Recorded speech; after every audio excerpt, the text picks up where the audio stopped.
Hey, welcome back. Let's light a candle, shall we?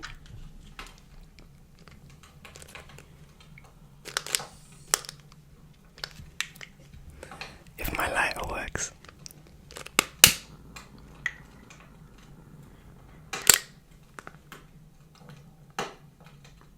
I'm just gonna pop that there.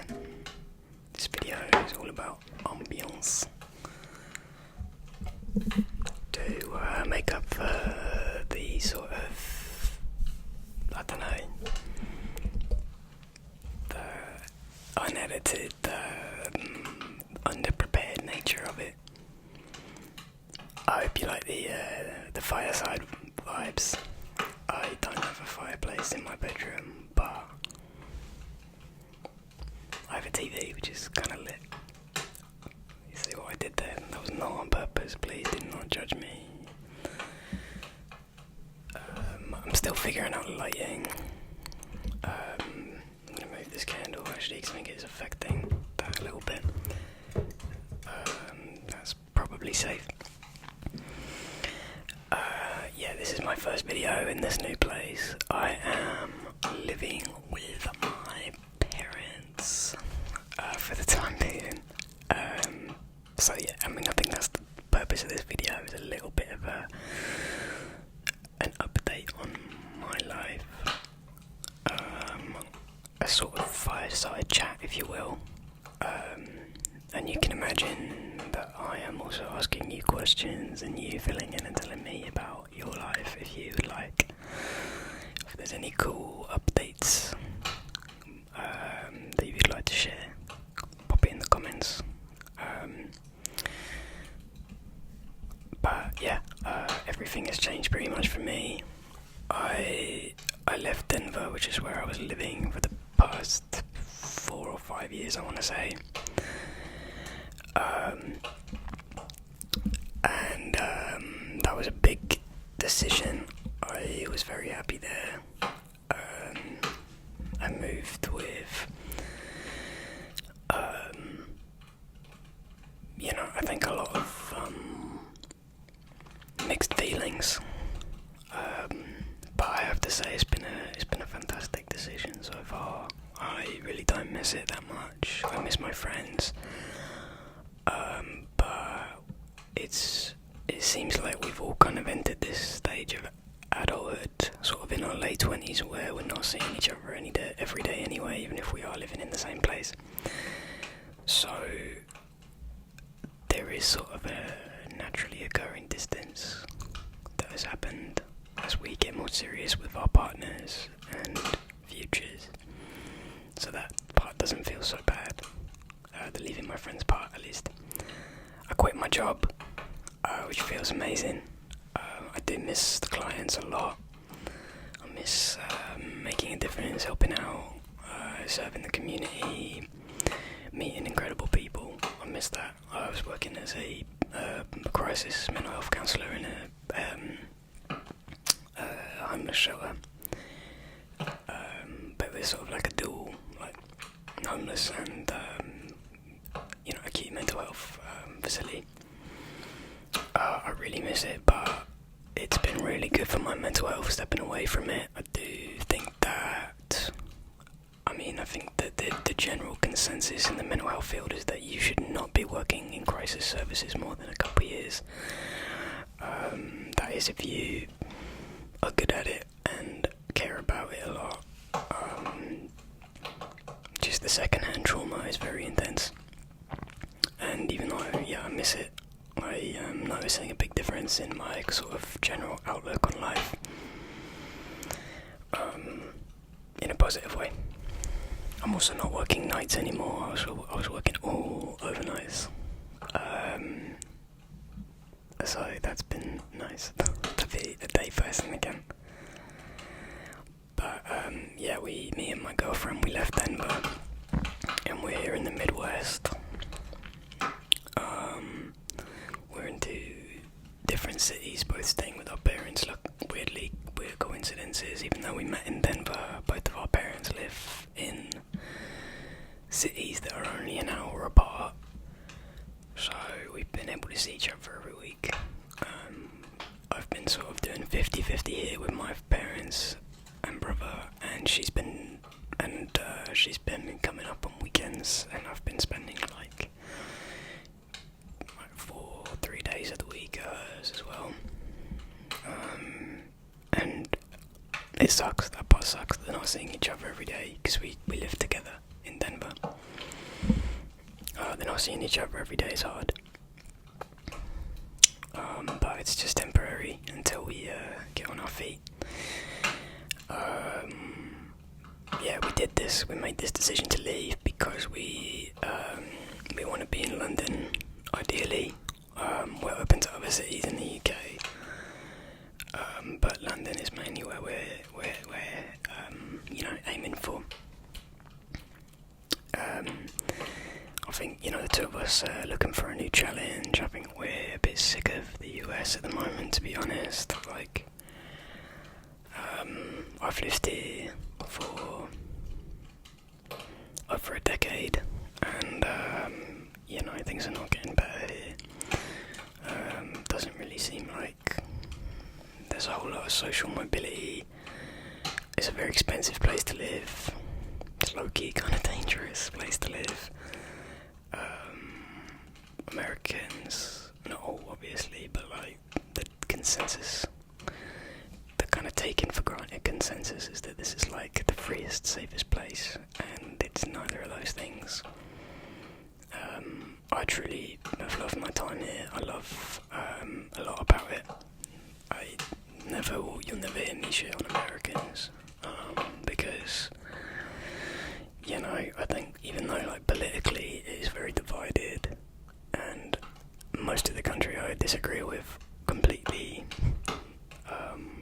being a leftist / socialist / communist, like, for me that is difficult being here. That being said, I still really think the people here are great. They're very unpretentious for the most part, down to earth, but also quite eccentric. So somehow people are very sort of salt of the earth and eccentric at the same time here. And I don't know, I'll really miss people if I leave, but I think we're both ready to start a new life in the UK. My girlfriend, she is open to a lot of things, but me, I'm open to go back to grad school there because it is free for me, or the programs that I want to do are free, because I would want to get a PhD in clinical psychology, and most places the NHS will actually pay for. They're quite competitive to get into, but I've done pretty well up until now, so I think if I can get a job in the NHS before I apply, I show that I'm committed to staying there, that I'm not just gonna, become a doctor of clinical psychology and then fuck off somewhere else. If I can show that I do want to be there and contribute, I think I'd be a really strong candidate, hopefully. I'm not sure. I have a lot of self-doubt that I'm kind of dealing with, because I never thought this would be in the cards for me. But this past year I've been applying to grad schools, and I ended up getting into a really prestigious one that they really wanted me to go to. If you know, like Northwestern University, I got in there, and I don't know, it was a bit of an emotional roller coaster, because it felt amazing getting in. It was a real confidence boost, and then I found out how much it was going to be. It was going to be over $160,000, and it was only for a master's degree. So I wouldn't be making that much more money than I am now, just with a bachelor's, as an unlicensed counsellor. If that sounds really unethical to you, it's not, I promise. I don't do therapy. I do crisis counselling, which means basically I'm just assessing. I'm not currently working, I'm on sabbatical, but you can be unlicensed licensed as a crisis counsellor because you're not doing therapy, you're not doing you're not treating the person, you're basically just doing a risk assessment to figure out what their need level is, make sure that they're safe, make sure they have their basic needs met, and you're doing a lot of referrals from that assessment, or from, a series of assessments. And you do not need to have a master's degree or be licensed to do that. So that's why I've been practicing not practicing, but why I've been working in mental health as a counsellor without a license. But yeah, finding out how much this was going to cost me to do this, to become a therapist, I was kind of like, I'm going to be broke for the rest of my life doing that.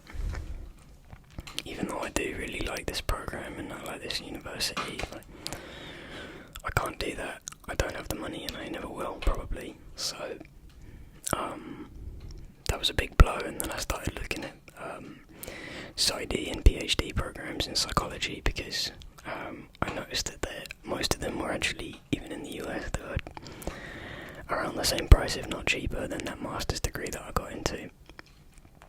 So I started looking at that. And then,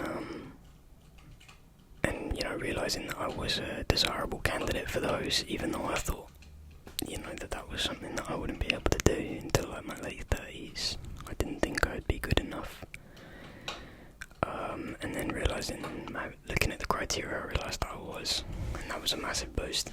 And so I think I started looking at those too because I don't just want to do therapy. I'm really interested in it, but I want to do lots of things throughout my career. Mental health, there's a lot I'm interested in doing. I'm interested in doing formal assessments and diagnostics and working in kind of big teams. I'd love to work in a gender clinic at some point and kind of, support families, support young people, dealing with kind of LGBTQ related mental health stuff, as well as kind of helping people with social transition, or everything that's involved with trans healthcare and trans mental health care. I think that we need more people who are LGBTQ affirming to be in those roles. I'd like to do that at some point, so I think getting a PhD is a good starting point for this next phase in my career, where I want to be sort of expanding myself and challenging myself and learning about new populations, learning about how to treat people. Essentially, a lot of my work has just been intercepting people in an absolute crisis. It might be coming off of an attempt on their life. I don't want to use any kind of trigger words, words that might trigger people, because this is supposed to be a relaxing video, but I don't often get to see people get better. I see them get out of immediate danger, but I never really get to see anyone receive treatment and see them do well and see their life improve, because you don't get to see that in crisis service. You're not treating people, you're setting them up to get treatment most of the time. So I'm excited for this next step in my career. I'm excited to be back in school, but for right now I'm just kind of figuring out this new routine, travelling between honestly, there's such big cities, it's fine, I'm just going to tell you, between Chicago and Milwaukee. I'm having a good time doing that. Honestly, it's been really chaotic, but I absolutely love Chicago. It's my favourite city in the US. I've spent a lot of time here over the years, and it probably feels the most like, I wouldn't say home, but it's definitely the most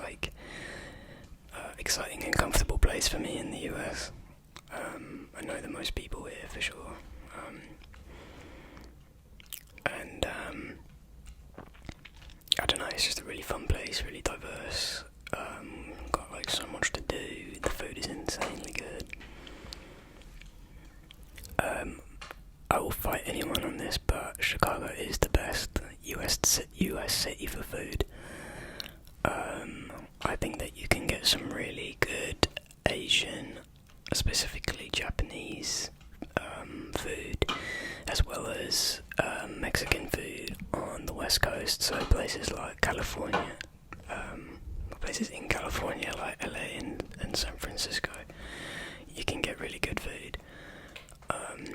Especially like Mexican and Japanese food is really good there. But places like New York, where it's supposedly really good food, I think it's so overrated.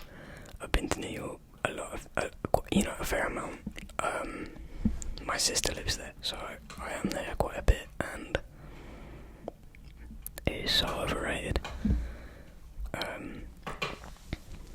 Like, there are some absolute gems there, but like you can't get good. It's really hard to find like good Indian food, and I'm not saying that New York is bad. I'm just saying that Chicago is way better, more variety as well. I know that like people only think of like deep dish pizza and like hot dogs for Chicago. I mean that's like the classic like stereotypical food, but they have so much variety. They have like every single cuisine you can think of, and a lot of it. Then for every single cuisine you can think of, there's like there's levels to it. You can get like a fine dining experience, or you can get like a 2 a.m. sort of dive experience. Like Chicago is the best, and I'll stand by that. No one can convince me otherwise. At least I haven't been there, but people say that New Orleans is good, and I believe you. But I'm very defensive of Chicago. I need to try it out first. But yeah, that's really about it for me right now. Life is a bit on the boring side, as we're kind of figuring out my girlfriend's visa and how she's going to legally stay in the country. I can just show up, obviously, because I'm from there. I don't think I mentioned that, but you can probably tell by my accent that I'm from there. But I'm from the UK, but yeah, that's kind of me right now. Recovering from holidays, taking it easy, trying to set myself up best I can for the future, and just trying to be present. I think that's the main thing, trying to be present. So yeah, I hope you're all really well. I hope your holidays were good and not stressful.